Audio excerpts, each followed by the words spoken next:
Thank you for staying. Time now for us to get into the newspapers, let you know what exactly is happening in Ghana and beyond. Thank you for staying.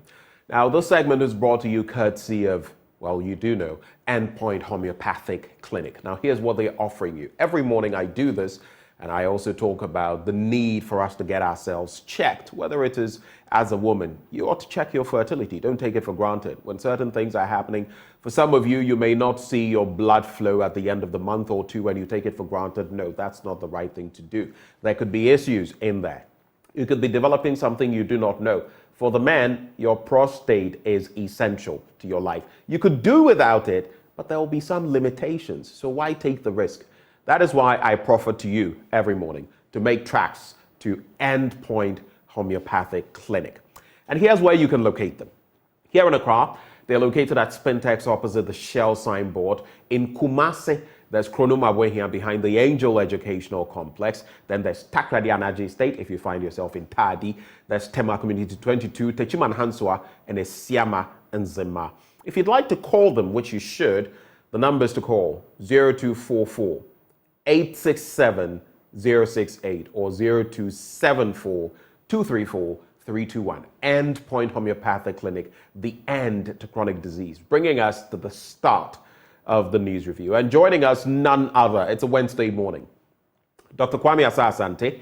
He is a political scientist at the University of Ghana. He also happens to be head director of the Center for European Studies. Doc, good morning. Good morning, Ben.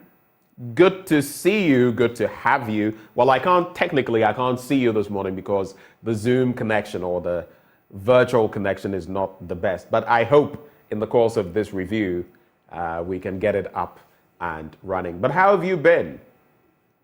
I am good and enjoying myself. I'm preparing for a roundtable discussion on University of Ghana campus for my center. That is a IMF-Ghana relationship, the legal environment, and the European Union. We want people to come and listen to the conversation as discussants. We'll look at it and the rest of them. It promised to be very interesting on Friday. Well, I'll tell you something. In the last semester, when I was submitting some of my exam papers or term papers, among others, for my master's program, I met someone, Eric Sly. Eric? Yes, Sly. Mm-hmm. He says he's your brother. So he actually has your look, and he met me, he chanced upon me, and of course he knew me from television and started talking about the fact that, sometimes he sees you on with me and all of that. But that's a conversation I guess we'll have when this is done and dusted. He said when I mentioned Sly, Eric, you would figure out. Anyway. I know. You do know. Yeah. Okie doke. So as we usually do, before we get into the stack of papers, I would like to take your reflections on any matters that you'd like to share with us this morning. There's been the swearing in of the Chief Justice. Many have shared their thoughts. There's the OSP and his invitation, arrest as well, of Professor Frimpong Boateng.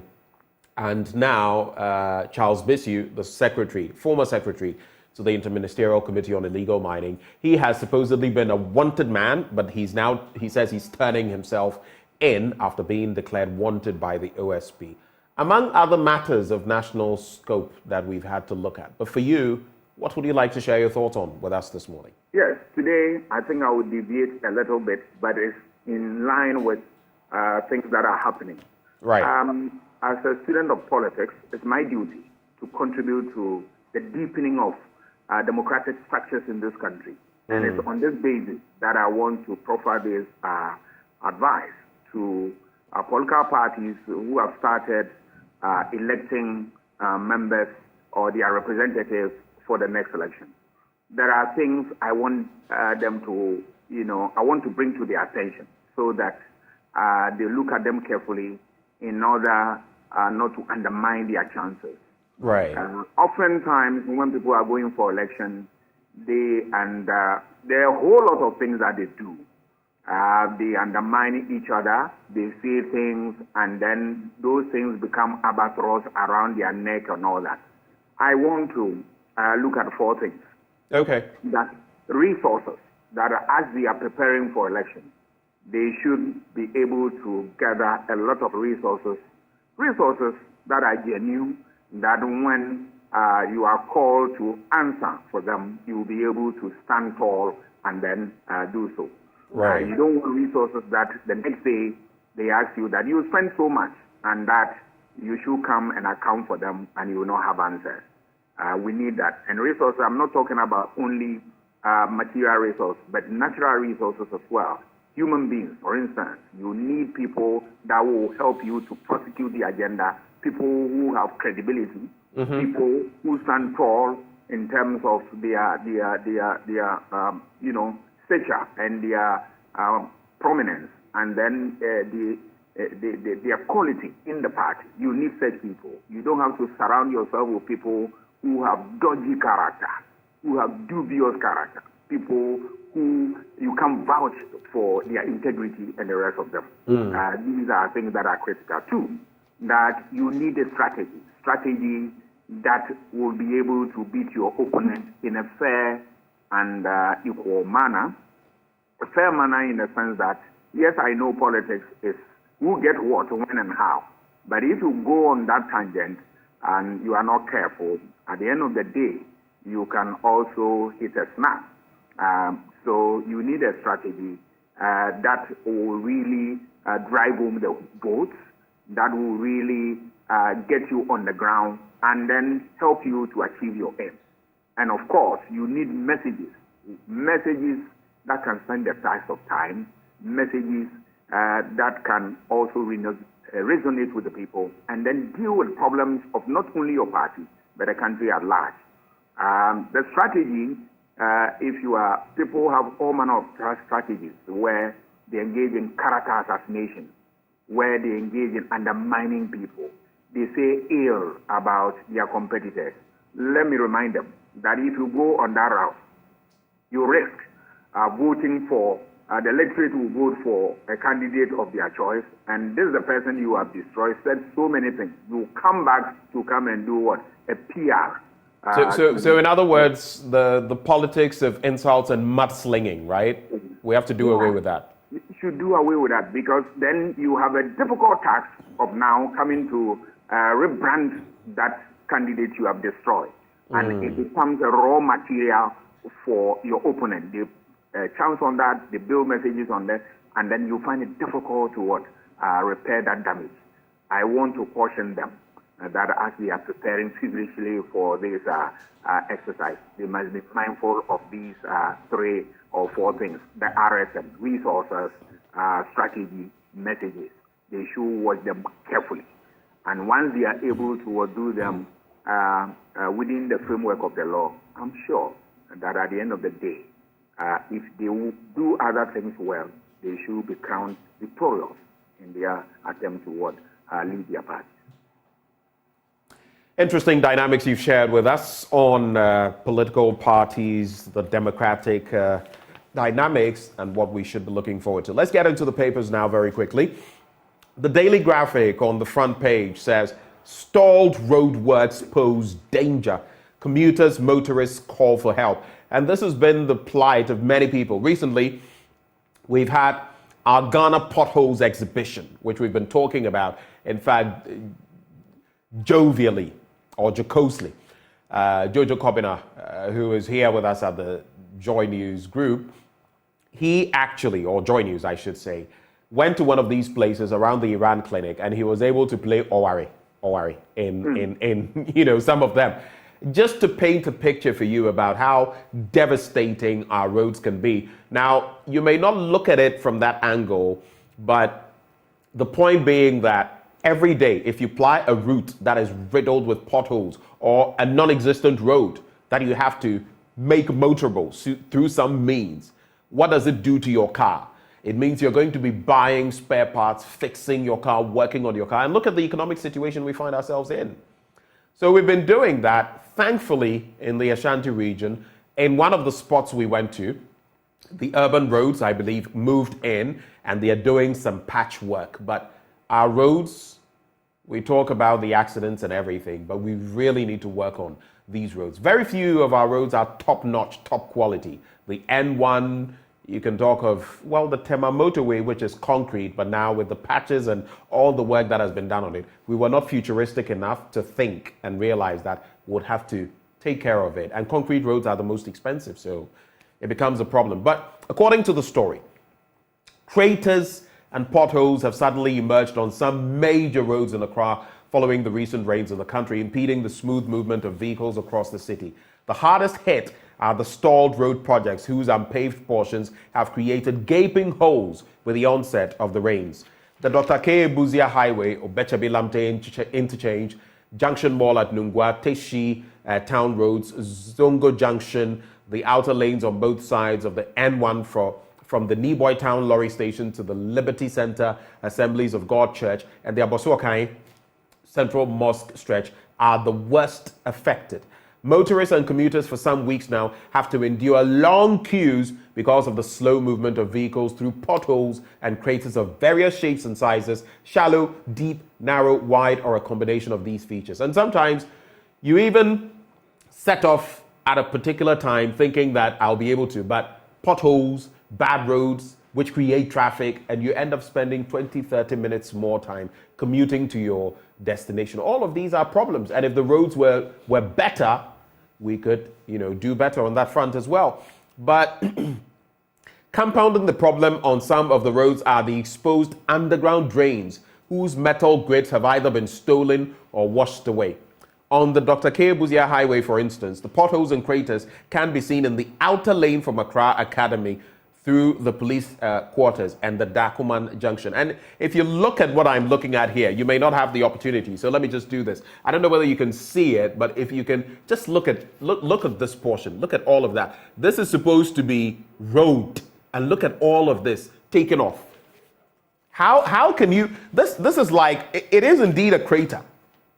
How can you pass your car on this for a week and you're going to have problems? Your take on this, Doc? Yes, I think it's an important topic you are touch on. Roads. It's one of the factors that really push forward the economic frontiers of every country. That you need to develop them well. What I've seen over the years is that we have, I think, after Nkrumah's regime, we have not seen major important roads or roads developed in top quality. No. Why am I saying that? We've seen motorway built 1958, solid as a rock. Yes, because it was built, the quality was good, and the evidence is there for us to see. These days, you will see road constructed in few years, in no time, and then you have to go back and repair them. And I have seen that it's a deliberate effort on the part of, our government. They don't construct them well, and people have accused them that, yes, government do a lot of what? Shoddy work, because some even accuse them that they benefit from it and all that. But if you follow the conversation and you see the quality of roads that are done, you ask yourself whether they are supervised. There are people who go around to supervise. Because I don't understand why we can build roads that in no time they get spoiled, and then we go in for resources and come and build them again. And every time you will realize that politicians tie this thing up toward elections. That when we are getting to election, you see all manner of roads springing up just to use it as a bait to woo political electorate to vote for them. After that, yes, we go back and then do what we want to do. So we have not maintained quality roads.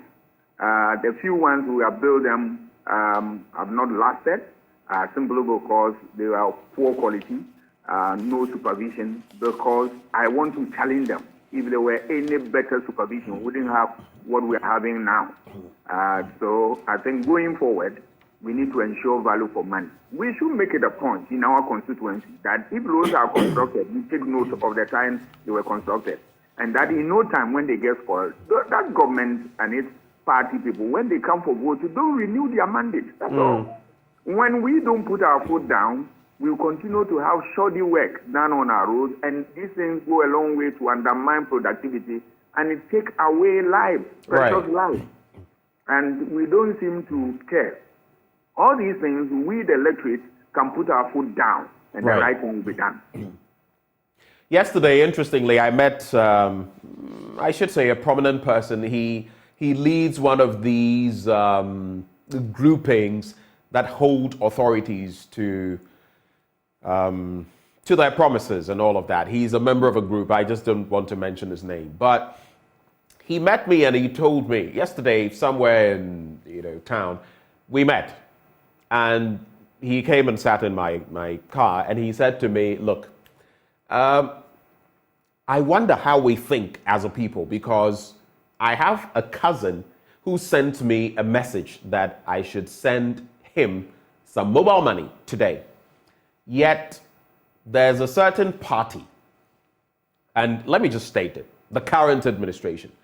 Things are not going well for him on the back of X, Y, and Z and the economy and this and that. Yet he is a sworn party member who says, come what may, even if he has nothing, he will always vote in a certain direction for a certain party. And my friend told me that, listen, people like that are those we don't need in the country, because these people will not think through the issues. It's just about, I am affiliated to the MPP, I'm affiliated to the NDC, and willy-nilly, I will vote there, even if it's not working for me. That is nonsense. If you do that, how can you expect any development? Because these people will know that you are beholden to them no matter what.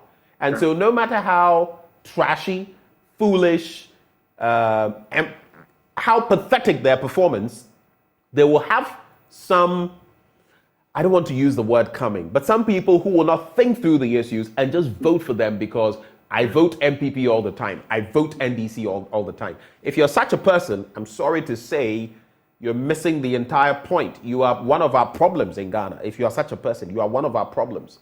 I just had to say that because we were lamenting it yesterday when this person came. I saw him by his car, flagged him, he came into my car, and we had a brief conversation. And it is just pathetic. We've always said, Dr. Kwame Asah-Asante, your research has shown that any time in this country, elections are held, the two parties, NDC, MPP, MPP, NDC, will get about 40% each guaranteed. I don't know whether those numbers have decreased, but it means that a chunk of us are not thinking through the issues. We're not even looking at the issues. It's just about, I'm from this part of the country, and I always stand with the red, black, green, and white. Or I'm from that part of the country, and we always stand with the white, blue, and red. You keep saying you want development, but you are acting like this. How do you get it? Yes. What you have said is nothing but a true reflection of the situation on the ground. That people have taken political parties as, all in all. They've relegated issues to the background, and they think about party tradition, ideology, and whatnot. So issues, factors such as things that affect their livelihood, they are not ready to talk about them. They are prepared to defend their party through thick and thin. But that will push away the interests of the country, which will eventually affect them. And that is why the advocacy must continue unabated. National Commission for Civil Education should also strengthen its effort to educate people on this line. Right. Telling people that it is, yes, important to belong to political parties, but if your party is not delivering the public good, please be bold and get the courage to throw that party away and give way to people with fresh ideas. That is the way to behave in a democracy. I'll just say this. You said something interesting. It's okay to belong to a political party, but let's all remember we belong to Ghana first before belonging to any political party. Ghana first. My interest as a human being in this country, I don't care about which party is in office. My interest is to protect corporate Ghana. Without Ghana, you and I will fizzle out in no time. Just very quickly, so we wrap with the daily graphic. I had to talk about this. It's on page 21. 14th June today is World Blood Donor Day. There's a spread here taken by the National Blood Service Ghana. We live because you give. Give blood, give plasma, share life, share often. And you can check out the National Blood Service Ghana on Facebook, on Twitter, NBS Ghana, on Instagram, giveblood.givelife, on LinkedIn, National Blood Service Ghana, and you can also reach them on 0302-428-940. This is just to help all of us give blood. The National Blood Service is in dire straits. If you go to the hospital and there's no blood, you could die. That is the reality. They're only meeting about 60% of the blood needs. So what happens to the 40%? So we all must donate blood, donate plasma, and share life and share often. I just had to add my voice. They were here in the studio with us yesterday. But quickly, very quickly, let's consolidate constitutional democracy. Speaker and the Speaker of Parliament, Alban Sumana Kingsford Bagbin, has emphasized the need for all to work towards consolidating the gains of Ghana's 30 years of uninterrupted constitutional democracy. He described the country's journey in multi-party constitutional democracy as a remarkable achievement worthy of celebration. He said it was an opportunity for Ghanaians to remember where the country had come from, reflect and examine the journey, challenges and opportunities, and map out the way forward, in tandem with what you were sharing, Doc. But just to tie in these so that you can share your thoughts as well, you were talking about the NCCE. It is urging citizens to stand during the national anthem. I don't even know why this should come up. It should be the norm. We shouldn't even be told that when the national anthem is going to be sung, you should stand. But there's an interesting twist, though. Recently, there was an event the president attended, and even before the national anthem, when Mr. President was coming, everyone was supposed to stand and all of that. It was a bit curious, but in the end, yeah, it did happen. The Greater Accra Regional Minister also there. You can't transfer vote in by-election. That's according to the EC. And transfer of votes cannot take place in a by-election, the Director of Electoral Services at the EC, Dr. Sribo Kweku, has said. Quoting him, he says, according to Article 112 of the Constitution, the EC is enjoined to conduct a by-election within 30 days of being notified by the Clerk of Parliament about the vacancy. The 30 days will not allow for the 42-day requirement for the transfer of votes. Simply put, that is it. Charles Bissiu dodges OSP invitation and 10 million Ghana cardholders without TIN. So it says the Ghana Revenue Authority has found out that more than 10 million Ghana cardholders whose information has been migrated to its system are not registered as taxpayers. Out of the 15.99 million Ghana card records migrated from the National Identification Authority database onto the GRA database, the tax authority has been able to link 3.08 million of its existing 5.74 million TIN daily graphic. You shouldn't be saying TIN numbers because the end there is a number. So TINs to the Ghana cards as taxpayers. It just means that a lot of us did not have TINs before we got the Ghana card. And you know the Ghana card supposedly replaces the TIN. It will be encoded. Any quick thoughts on these stories as we move on? Yes, I think I will touch on democratic consolidation, which is dear to my heart. My master's thesis was on democratic consolidation, right? How to firm the frontiers of democracy so that we don't go back to authoritarian rule. The speaker has said it right. I commend him for that.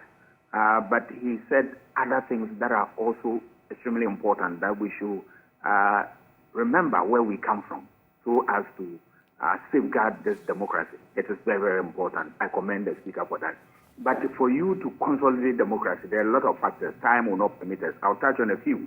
That is important. As a country, we need to work against corruption. One of the things that undermines the fortunes of any democracy is the issue of corruption. We need to fight it head on, no lip service. Apart from that, democracy hinges on rule of law. For you to consolidate any democracy, you need to have a rule of law. That there is equality before the law, and there is also what due process. These two components of rule of law must be held very high if you really want to consolidate democracy. And of course, you need election that is free from controls and free from corruption and free from all the vices that undermine what free and fair elections. We need elections that there are equal playing fields for everybody and elections that will stand the test of time. Of course, you need our leaders to be accountable and answerable for their actions and inactions. these are some of the things that are required for a consolidation of a democracy.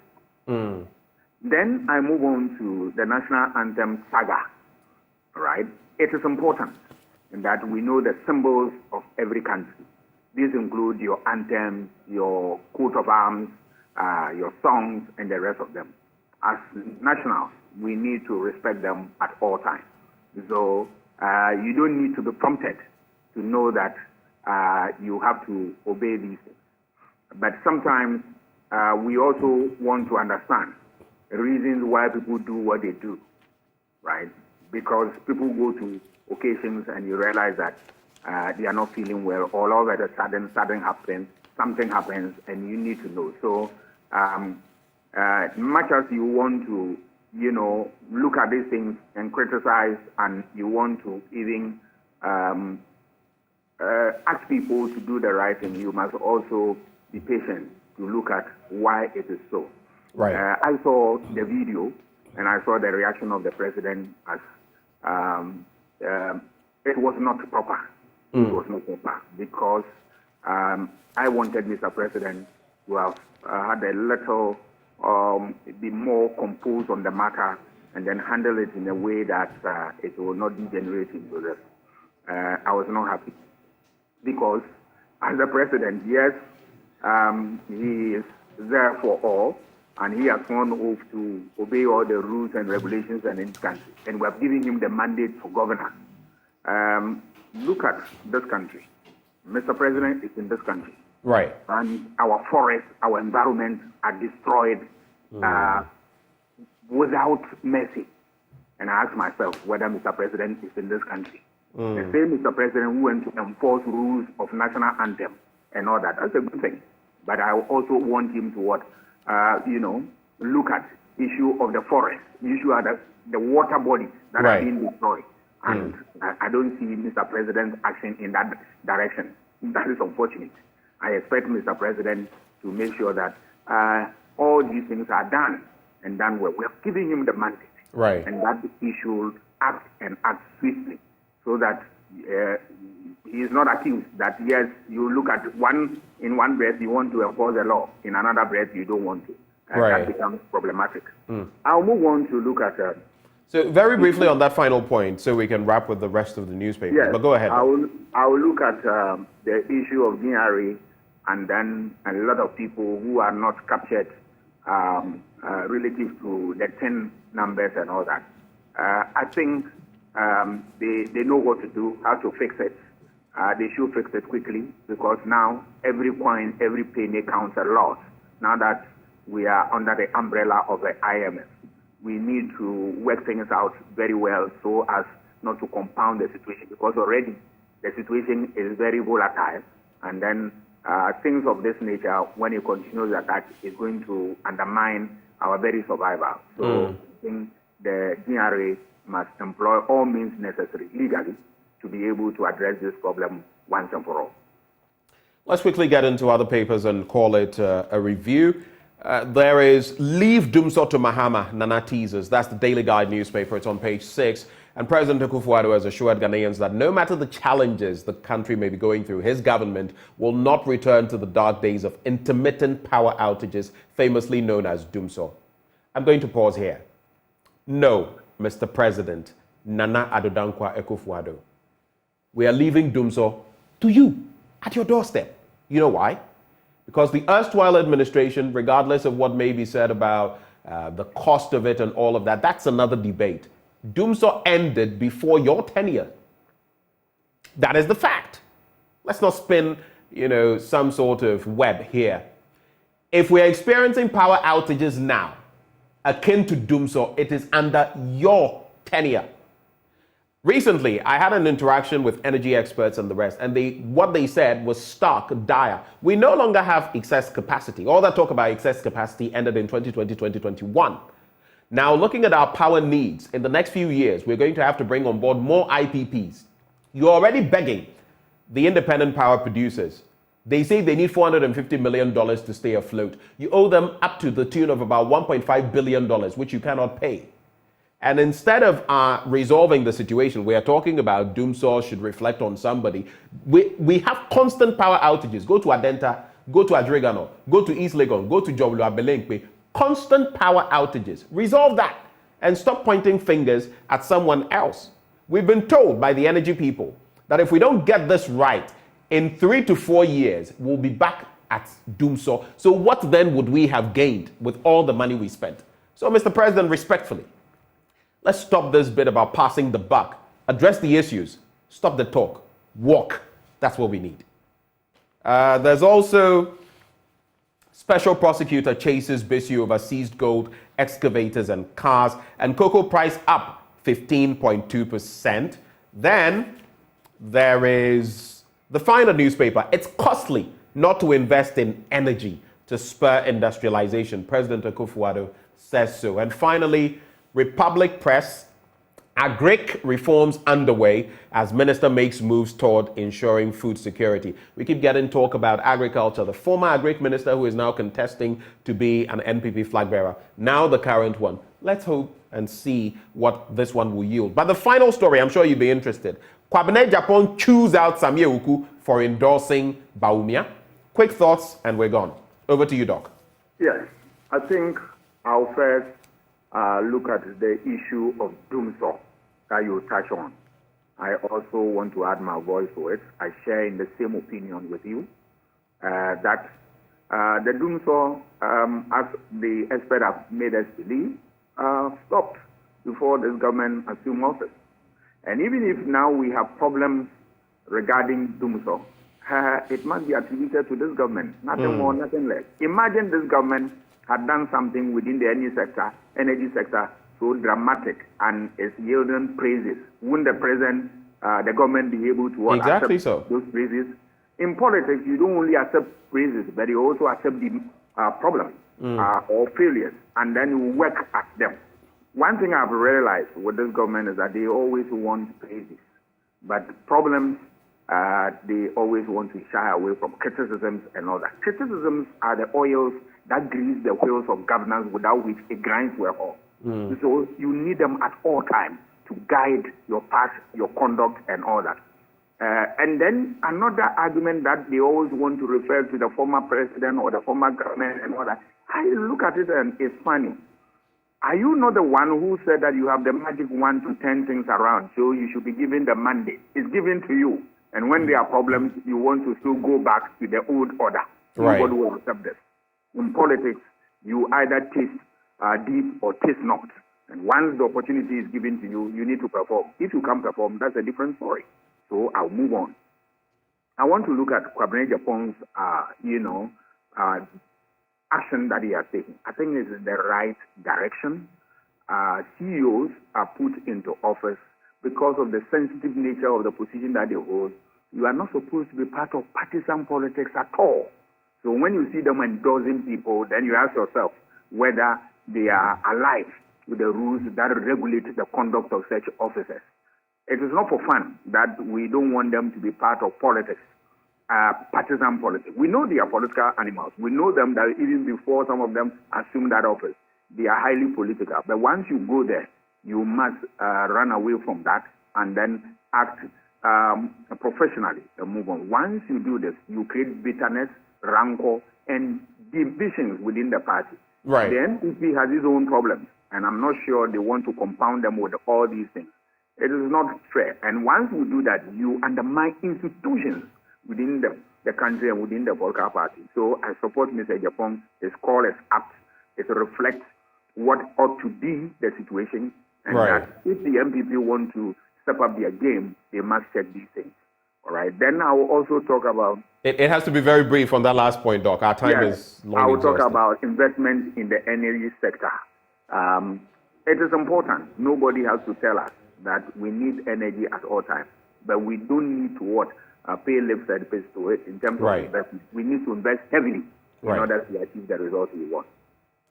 Thank you so much. And that's the conversation we've been having with Dr. Kwame Asah-Asante on the back of the newspapers. Doc, as always, I wish you the best of the day and all the best at the seminar. Thank you. Dr. Kwame Asante, he is a political scientist at the University of Ghana, director as well of the Center for European Studies. He joined us for the news review.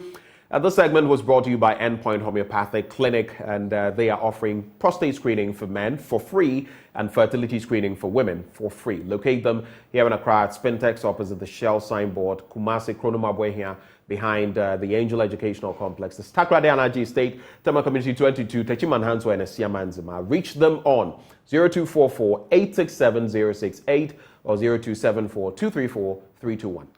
Endpoint Homeopathic Clinic, the end to chronic disease.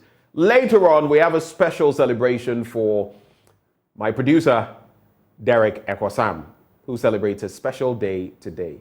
He's as big-headed as I am, so we share in many things. The Puduba, that one we'll reserve for later. On this note, let's gear up for sports up next.